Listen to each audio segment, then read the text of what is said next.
This review that I'm going to go over is a little bit more tilted to my personal space and a little bit overview of my research. I was sort of expecting Ryan to be here as the president of the International EDM Society to really give the broad overview, but hopefully you'll take into account this is a little bit more narrow maybe than the broad view. And again, I'm not going to repeat. George had the definition that we have on our EDM site. But I will say it is important to understand where the educational data mining community grew out of. And that was really the artificial intelligence field, the intelligent tutoring field, and also the cognitive science field. So how many of you would consider yourself AI people? All right. Cognitive scientists? Computer scientists? Educators, education, yeah. So I see that as being a real distinctive factor. Is there seems to be a higher weight of education folks here in the learning analytics community.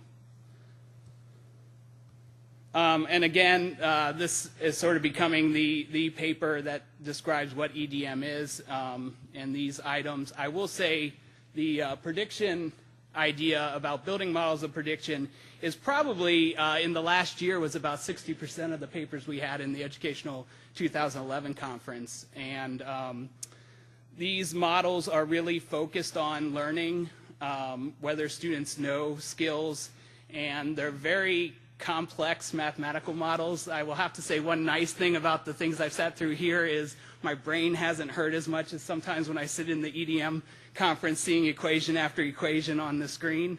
There is a big emphasis on mathematical modeling, statistical modeling, predicting what student behavior is, whether students are gaming, off task, on task, a lot of these kind of detector models. In the clustering side, I did see a lot of people talking about data mining and clustering here in the learning analytics talks that I've been at, although almost all of them seem to be applying existing clustering algorithms. And I can't admit to have seen all the talks or know exactly all the literature from your community. But within the EDM, I think we're actually looking at a lower level of clustering, actually working on the algorithms behind the clustering, as opposed to just applying it to data. Relationship mining is another area. This really has not been explored as much in the EDM world. I did see some of this here, and I think this is a very big place of overlap between the communities. And then there's a lot of work being done with using these models, particularly the predictive models, to inform and then go into these intelligent tutoring systems, which again, a lot of the folks in our EDM community have risen from the AI and education and intelligent tutoring system communities. So they're using the models that are coming out of this work to inform these intelligent tutors. Human judgment, so a lot of tagging, understanding automatic tagging. There's a lot of automation going on in the EDM community, trying to use AI and other things to understand, to lessen the amount of human input needed. And again, this goes on to the knowledge engineering as well, trying to create or improve models that exist rather than automatically fitting them, using humans to help judge these models. And this is some of my work with improving student models. How many of you guys know about the Pittsburgh Science and Learning Center? So good, about half, a little less than half. That's unfortunate, I guess. So the Pittsburgh Science and Learning Center is a NSF funded science and learning center. We're in our 8th year. This is one of those maybe personal opinions, but I think it cannot be downplayed the importance of the Pittsburgh Science and Learning Center in the formation of the educational data mining community. I was fortunate enough to be on the outside of the PSLC and actually come in, so I really feel like I saw the impact that they made, but they put a lot of emphasis on collecting a lot of data, making that data available, and then having a thrust on computational modeling and data mining, which has really, really pushed the EDM community. I know there's been some criticism even within our community that the PSLC plays too much of a role, and I will agree with that criticism as well. Sometimes I think people say there's too many papers from our center in the conference, and we are really trying to change that. And particularly this year, we did make an effort to look at papers for diversity as well. So within the Pittsburgh Science and Learning Center, how many of you heard of Data Shop? All right, about the same. That's good.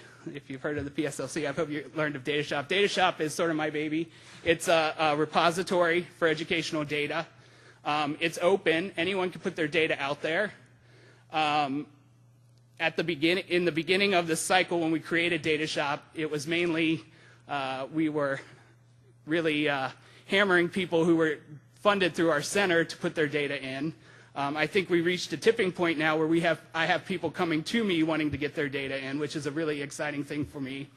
Right now we're at about, I think we have 330 data sets available, representing about 75 million student actions at the level of like a mouse click or filling in a prompt, and it represents about 200,000 student hours of work. I know in some of the corporate people, such as Apollo Group or Kaplan that I work with, and Pearson, they scoff at that and don't think that's a lot of data. But for you, all the people in academia, to know through all the problems with IRB and collecting that kind of data, to get this amount of data has been a real, I think, positive thing for our community. It also, so some of the data sets are public and some are private. But even the private data sets, most of the PIs who own that data are willing to share it, and the Data Shop acts as a conduit to connect the PI with other researchers who might want to do secondary analysis. And Data Shop also has tools, so I hope some of you who do not know about it will take some time and look at it. One of the things that we've done in the EDM side is try to engage the greater data mining community, particularly the KDD, ACM's KDD community, and the ICDM community. And when we did this, we got some hesitation from these groups. And some of the things I heard is, well, you know, education data is just not that interesting. They thought our work was too applied, which is kind of funny because I think in some ways the learning analytics is way more applied than the educational data mining. And I was trying to push with the e-science stuff that was going on, particularly at Microsoft Research, that education should be included in this scope of e-science with biological data, healthcare data, and climate data. And they were saying it wasn't big enough. So how many of you guys have heard of the KDD Cup, and particularly the 2010? So one of the things we did is engage the KDD community through this data competition. And the KDD is ACM's really the most prestigious data mining conference. And they have a data mining challenge every year. And in 2010, we submitted a challenge called the Educational Data Mining Challenge, which ran from April to June. And Carnegie Learning, who does the cognitive tutors, provided data. And we had almost 9 gigabytes of data, which at the time was the most data ever for a KDD competition. So it was kind of like, yes, we do have that size of data. And through this, we had 655 teams register. Out of those, 130 were able to submit good predictions, and those 130 submitted over 3,400 submissions. And you can see the National Taiwan University won. Kind of interesting, only number 4 there on this top 8 was actually in the EDM community. The rest of them were in the KDD community, which was good to see those guys really getting into our data. So again, this was one way where we went and engaged that community, and we're seeing a lot of good things happening now, and a lot of good things came out. The website for the KDD Cup is still out there. It's still accepting you can still go out and make predictions on it. I think as of I think it was March, that was the last time some people were doing some predictions, which actually coincides with the due date of KDD. So I think some people were trying to finish up papers still using that. And those data sets are out there too. Anyone could go and sign up and download that. Huge year-long course data from these cognitive tutors in algebra. So how does the educational data mining and the learning analytics community fit together? That's really one of the main reasons I wanted to come here. I was hoping to find that out too. I didn't have access to your guys' last year's proceedings, which I might add, George mentioned that we had our proceedings out there. As a community, I will say the EDM believes in open proceedings, and we do our own publications, so all our proceedings are out there. The journal is open. You'll never have to pay for any of our proceedings. You won't find anyone on the panel who likes open. I know, Dave. I will say, here's a funny thing. So I'm actually chairing the conference this year. This is a scary thing for Dave to hear, probably. I had a PhD student email me and say, I'm really worried. I submitted my final version of the paper, but I couldn't find the release form, the copyright release. And I had to respond saying, EDM as a conference, you don't have to fill one out. The author maintains the copyright. We never hold your paper hostage and charge people to get to it. But kind of scary that the rest of the world has got PhD students at the level now that they're actually looking to give away their copyright. So anyway, side story, sorry. From what I've seen here at the conference, I would say learning analytics, maybe more applied. You guys are trying to do a lot of visualizations. I'm seeing a lot of graphs, a lot of social interaction graphs. EDM, is it more foundational? We're really looking at algorithms. We're trying to figure out what these models are, what are the statistical and mathematical models behind some of the processes, the algorithms. I could see, one of the things that I've heard before with the EDM community is sometimes we jump into the data too fast. People don't really understand the data. And again, I would say this is a big problem with the KDD community as well in data mining. Sometimes they're doing data mining for the sake of data mining. So maybe learning analytics, I could see it being very useful at the beginning, exploring the data, getting some visualization, understanding. I could also see it at the end of a lot of the EDM projects really showing off we don't have a lot of great visualizations. I've seen some fantastic ones here in the last couple of days. So again, I'm chairing the EDM conference. I don't know, registration's open if you guys want to come visit us in Crete. I promise no rain. And again, educationaldatamining.org. Lots of the question about reading the work that's out there. It's all out there all the way since 2008, completely available, as well as the journal. So, questions you can email me, and I'll turn it over. John?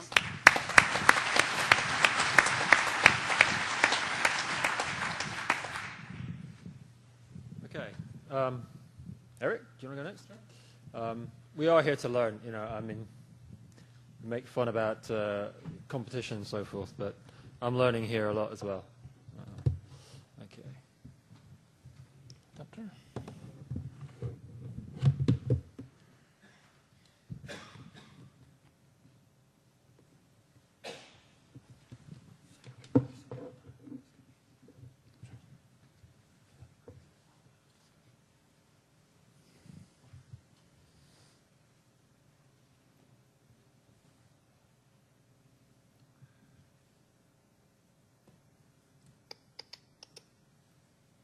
There we go.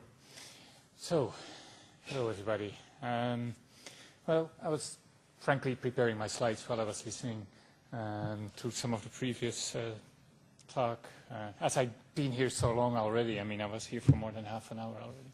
And I thought I'll maybe start with a few principles. I don't have many, but here's number one. I think you should never allow panelists to use slides. But hey, you offered me the option, so here's number 2. I wonder if we're not too worried about good collaboration between the LAK community and the EDM community, because my experience is, whenever that happens and everybody's talking about we should improve the collaboration, then 5 years later you sit over some beer and you think, why did it never happen? So I'm not sure that we should worry about it too much. Actually, I'll add a number 3 rule that I just made up.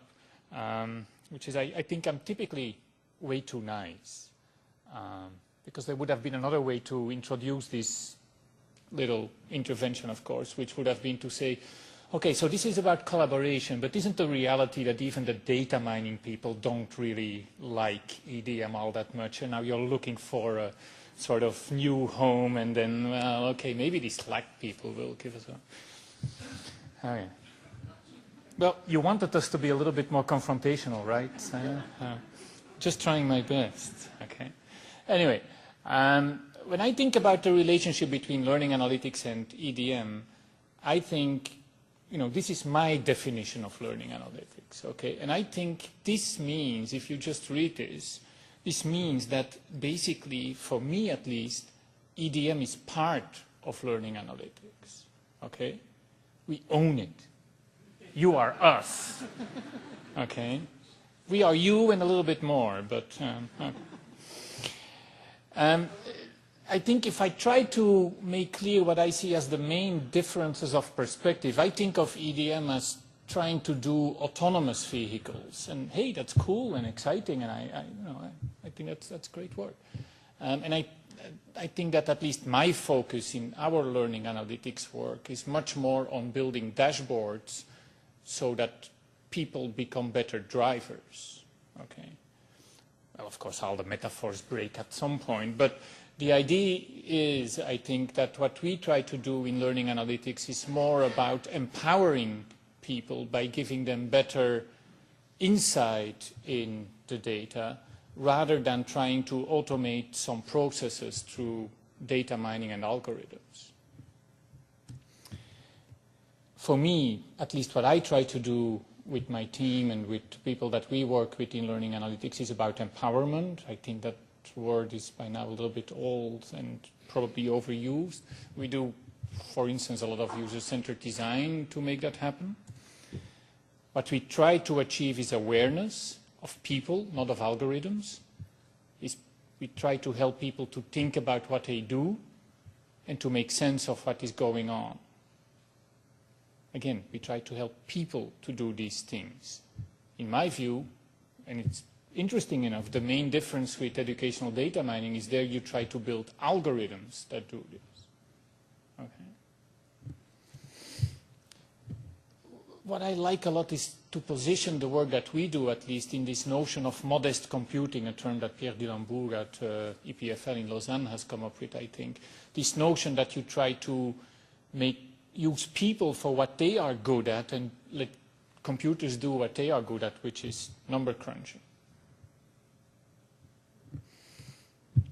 So, at least in my view, what do EDM and LAK share? I think we share at least 2 problems that we struggle with badly and that we don't really know how to solve, in my view, not very well at least. How do we capture meaningful traces of what learners do is one. And the other one is, how do we evaluate what we do?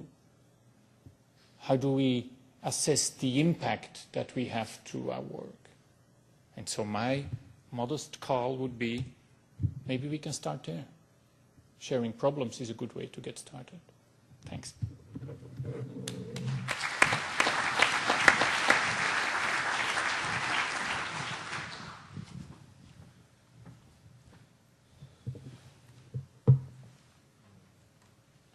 Yeah, put it on here.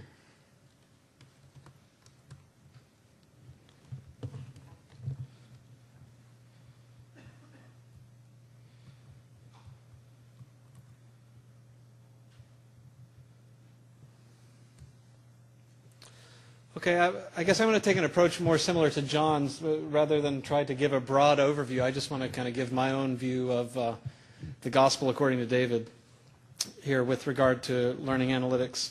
And John, here you go. This is your nod to openness here. There's your license and your link to get slides. So, one thing that occurs to me, I only arrived here about noon today, a little around lunch, but it seems like there's lots of shiny objects here. And as I've gone around from place to place, I've heard lots of really sexy sounding, hierarchical linear modeling and social network analysis and latent semantic analysis and a variety of this kind of conversation. But it seems almost like part of the goal of what we've been talking about at this conference is take any educational research article you've ever seen that had a graph in it, and we just want to put something in your LMS so we'll let you replicate that study anytime you want to. Which I don't think is necessarily what we ought to be about.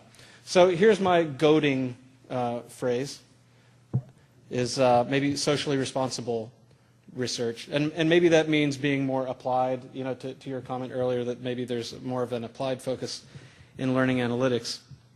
How many of you are familiar with Bloom's Two Sigma work? Wow, this is awesome. So, this may be the most valuable thing you get out of this talk is this one reference to go look at. So Bloom and a bunch of his graduate students over a period of time studied multiple studies, multiple grade levels of students, multiple subject areas that the students were in. And they were comparing a number of instructional methods against each other. And one of the instructional methods that they compared against other methods was one-on-one tutoring. One-on-one tutoring or one-on-two tutoring, a very small group or individual tutoring. And the reason that this work has come to be known as kind of the Two Sigma work is that what Bloom found was that the average student in the group that received tutoring performed 2 standard deviations better on final assessments than the average student in the classroom setting. So that basically by making this one change in pedagogy, we could get an additional 2 standard deviations of learning out of students, which we typically don't get out of them. This is not a theoretical number, and it's certainly not a limit. This is actually over and over again across multiple studies, as I said, multiple students, multiple subjects. This is the empirically demonstrated capacity that's going untapped in students. Now, obviously it's ridiculously expensive. I mean, in the US we can barely afford 1 teacher for every 35 kids, let alone 1 teacher for every kid in a one-to-one tutoring kind of model. But when you think about these kinds of juxtapositions, you look at these results that Bloom got with tutoring, and you look at the cost of these things, you get, there's probably a better name for it. I like to call it the golden ratio of educational research, which is, it's great to see a delta in outcomes in terms of how many extra standard deviations of learning you're getting out of your treatment group, but what's the cost in dollars for that compared to what you've been doing in the past. And it seems like research we're doing ought to always be kind of taking these things into account. And in fact, I almost violated, I won't violate for you, but if you go look up the Bloom article, it's Bloom 84, and you can find it if you Google it very quickly. Bloom sets out this challenge where he says, we've seen this great additional capacity that students have to learn, and what we need is we need people to develop techniques that will bring that out that don't cost the same amount as what we did, that can be practiced by a normal teacher in a normal classroom with little additional time, little additional training. So thinking about socially responsible research in the educational context, it seems like there are 2 sorts of things we might try to do. We might try to grow the numerator or shrink the denominator, or ideally do both. And what's the relationship between that and learning analytics then? Maybe this is one way to frame our thinking about it. What could we do to grow the numerator? How could we use analytics to grow the numerator? Could it be through practice opportunities that are adaptive, through giving personalized recommendations for resources or for particular kinds of remediation, immediate feedback that is more personalized? These are things we could do. These are pedagogical kinds of things we could do to grow the numerator, right? Whereas on the denominator side, how do we make that go down? I mean, I think a lot of the things we see with stuff going down would be in time savings, time being money. I'm going to talk about this idea of strategic tutoring in a second in a concrete context. But I think it's important in an applied way to see that analytics and pedagogy are really tightly related. If you're going to do something with what comes out of the analytics, that do something is presumably something you're going to do with students, which means now you've entered the realm of pedagogy. So I just want to give a quick example kind of on the cheap, and I say that as a point of pride that it's done on the cheap, not to apologize for it. I think some of you have heard me talk before about the Open High School of Utah, which is an online high school. It's a charter school that accepts students by lottery. It's not just a particular demographic of kids that come here. But a couple of things that are unique about the school. One, I'll say, is its commitment exclusively to using open educational resources and never adopting any copyrighted curriculum. But also in trying to find ways to leverage analytics, again, on the cheap. So, for example, in the case of Khan Academy, everybody knows the videos. I don't know if you've ever seen the practice opportunities and the example problems that you can work behind there. There's a standing assignment for every student in any of the math classes to, for whatever the topic is this week, go to Khan Academy and work on it till you achieve mastery. It could be 3 minutes, could be 5 hours. We don't care. The analytics will figure out when you've achieved mastery. Go do that. So we do try to leverage analytics in this way, in a numerator kind of way.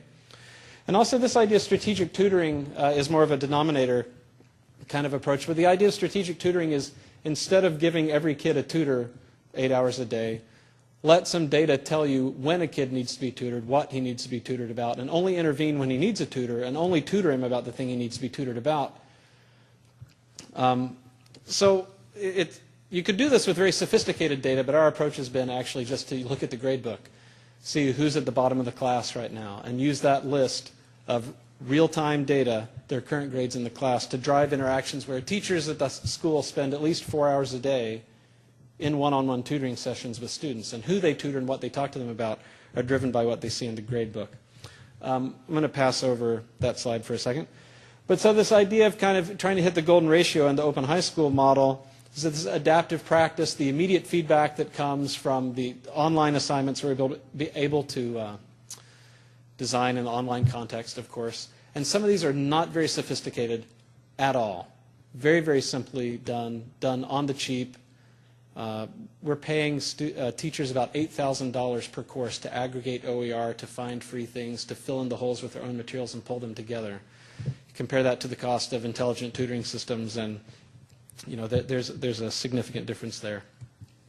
So, we haven't quite gotten to 2 standard deviations yet, but after the second year of operation of the school, this is proficiency levels on the state end-of-year exams for our students compared to all other high school students in the state of Utah.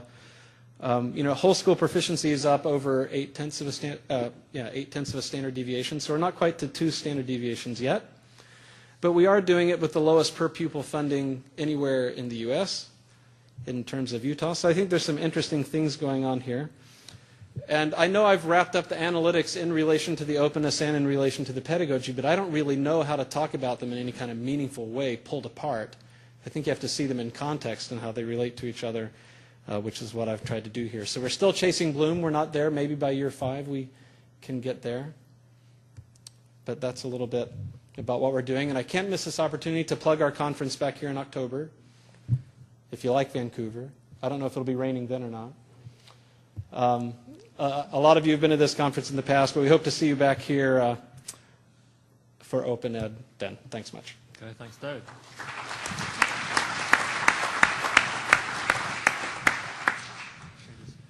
Okay, yeah, might do. All right, so we started 5 minutes late, so if I may, we'll go till 5:20. We've got 10 minutes to throw the floor open. So form an orderly queue at the that's line for those who don't speak English, and at the mic, and fire your questions at whoever you will. Yes. So, sorry. Yeah, so I'm deeply nested in the EDM community, and I'm enjoying myself a lot here. And this panel was great. And I think that the key distinction that came is about the dashboard versus the engine, or the front end versus the back end, or whether we want the system to be automated, which is more EDM-oriented, versus we want the systems to inform human decision, which I believe is more a learning analytics version. And I think that John made a great, and one example actually that's not one owning the other is mastery curriculum, which means mastery curriculum, right? As you just said, right, we don't need actually to look at what the mastery level is, because the learning analytics will figure it out. And I would say, according to this distinction, actually the EDM will figure it out. But my question then is, as John pointed out, a lot of these, the value in these 2 approaches is actually in combining them. For example, early on, use visualizations to get a sense of the data, that we can inform better model search. Another example actually is diversity in the room. Like John, I was kind of surprised to see so few, relatively few cognitive scientists or social scientists compared to what I'm used to from EDM.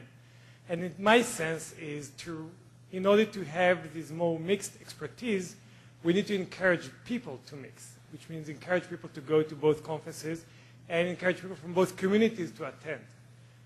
One way to do it is to have actually every other year conferences, just like ICLS and CSCL or ITS, IIED. And I'm curious, maybe there are other ways. So I'm curious whether there can be a top-down effort to help people acquire these more diverse expertise. So Okay, a plea for friendship there. Any comments? Unanimous agreement? I agree with you. Okay. Yes. I will take the opportunity to talk about, comment on Dave's talk, though, with the Mastery Learning and the Khan Academy. I don't know if you're aware of the algorithms behind that, but they're not very good, to be honest, and they're not very intelligent, and that's a place where EDM could really improve the idea. And take a little hit on Erik, where he was saying, let the computers do the number crunching. Well, again, the computers are only as good as the algorithms, and I think it's important to note that also the understanding of the algorithms is terribly important when people are just using. I can't tell you the number of times I see tools, especially data mining tools, used incorrectly, and especially the more advanced tools like R and RapidMiner, they're very easy to use incorrectly. Okay, that's a great point, I think. We tend to pull stuff off the shelf, perhaps, but these are the guys who are writing the stuff that's on the shelf. Okay. Yep, next up. Thank you guys for your insights. Last year at LAK, there wasn't a single paper that mentioned intelligent tutoring systems.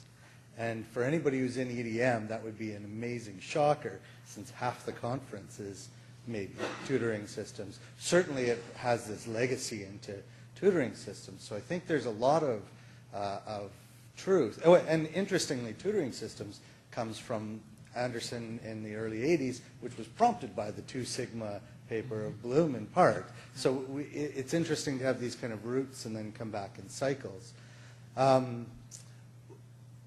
My question is really about the attendees at the conferences and who should be attending. And we have different people here than we have at EDM or ITS or AIED and so forth. And in particular, I was wondering if the panelists could touch on attendees in administrative positions in the institutions. If I could have my provost show up at a particular conference, or my director of a learning center show up at a conference, which one would I want? Is one a more fundamental research community? I think the word fundamental was used. Or are they both kind of as applicable at that level in the institution? Well, if your provost likes maths and equations, John really sold it to us, right? Yeah, I think EDM would be a tough sell for many provosts that I know. Maybe Mark at CMU, he could handle it. But yeah, I think I really appreciated the intro to the whole conference where you guys talked about policymaking and really wanting to be part of policymaking. I can tell you I don't think the EDM community is on that level, and I don't think we anticipate being on that level, although it would be great if our work was translated by some other communities into that policymaking. Okay. Yeah, can I? Yeah, and I also think it's great that there are as many educators here as there are, and I don't think it's surprising that difference and that split. One of the things we're doing at BYU this fall in our teacher preparation program is introducing some courses on kind of a data-driven decision-making and trying to help our teachers that we're preparing that are going out into the world adopt a mindset where they think, there might be data somewhere, I should go look at it, maybe it can give me a better idea of what to do. Because this idea of translating things down and down and down, you know, from the EDM maybe to LAK, how many translations does it need to go through before a teacher in a high school can pick up that tool and use it effectively to support her own kids learning there. And until whatever work we do or the EDM group does or whoever, and until it's in a place where a normal teacher in a classroom can pick it up and use it, it's going to be really interesting, but it's not going to impact learning at scale. So I wish that there are more teachers involved, and I hope that there will be more people. I'm sure we're going to do it wrong at BYU when we try to do it initially, but I hope that there will be more people preparing teachers that will take this approach to try to make them, help them be more data-minded. Okay, Marie.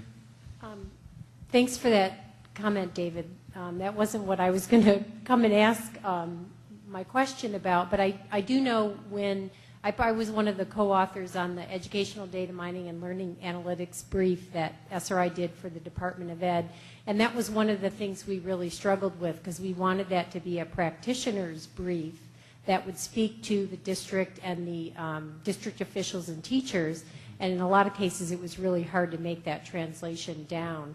But the question I wanted to come up and ask was in response to something that Erik said about evaluation of learning, and I would wonder what the community thinks about whether the criteria on which we're evaluating the work is always about learning.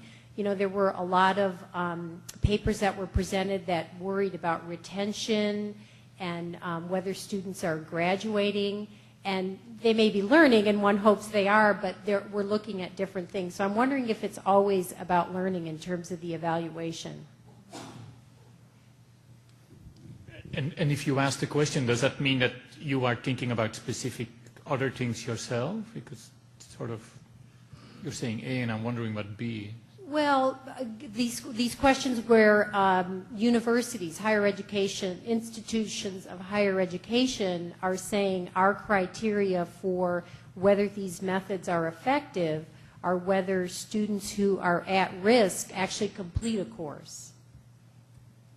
That they would say that that was a measure of success of their learning analytics work. And that's not necessarily about learning, that's about completing a course. But that relates, I think, also a little bit to my the first thing that I mentioned about collecting meaningful traces, and maybe the results on standardized tests aren't very meaningful traces of learning. So maybe what we need to do, or the traces we collect, need to be tied to important evaluation questions, whether those questions are about learning or motivation or retention in college, things like that. So tying the two together might be more important than just saying it's all about learning or it's all about collecting traces. Yeah, well, it's about many more things than just those two. I would agree with that point, yeah. Okay, time for perhaps one final point, and then we've got a whole evening to keep debating this. But so I want to follow up on what Marie just said. I feel like EDM tends to get at really low-level things that little changes in people's conceptions. Okay, and what I've mostly heard here at LAK is, as Marie said, about retention, about grades, about mentoring, about preventing disengagement, but I don't hear a lot about learning. And I wonder, I asked this question several times before in different ways, but I'll ask it again. What are the things, okay, that could be collected? Okay, so we'll say LAK is about, empowering people, providing what people need to be able to promote learning or, among learners, among students, okay? So what are the other kinds of data that could be collected? What are the important ones? What are the kinds of analysis that need to be done on them? And who's looking at what those issues are so that these LMS systems and, these dashboards and whatever else the LAK community is working on will actually give advice to people that will help them promote learning and not simply help them promote retention, which is and grades, which are a different thing. So that's essentially a +1 on what Marie just said. there's a sort of assessment regime, even political agenda, potentially for LAK to focus on learning as opposed to simply course completion, retention. Okay? That could be a great panel for next year. How political should LAK be in what it defines as learning and progress? To what extent are we jumping to the needs of administrators and other people who have to show other kinds of stats that we might not necessarily think of as the most important kinds of learning? Simon, if I can just very quickly, because it's obvious that many dashboards show rather uninteresting data, but that doesn't mean that the idea of building a dashboard is a bad idea. Oh, I'm not criticizing that. Okay. Okay. I can see one very persistent person who really wants to ask a question, so go on then. I'm a newbie to this community. I'm an educational psychologist, so I may misperceive what I'm about to pose as a potential issue. And it is picking up on what I heard Erik say about meaningful traces.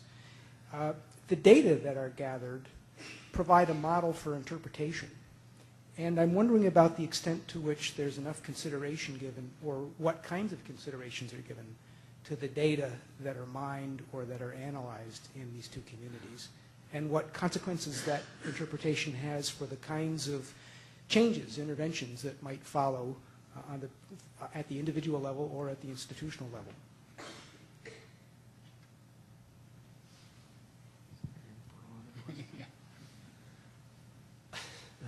It's broad, it is very broad. Very broad, yeah. Okay. I think we're having trouble processing that one. Could be because it's 5:20, but it's a 3-beer question. Hey, what about mine? Okay. I'm going to formally say let's pause there, but of course the conversation keeps going. My favorite question that I never got to ask, but no one gets to answer now, is if an EDM paper comes into LAK, should we just send it to the EDM conference? Or is there such a thing as an EDM paper which is quite distinctively LAK because it's got the following kinds of criteria or characteristics? Okay, let's thank the panelists and let's have a great reception.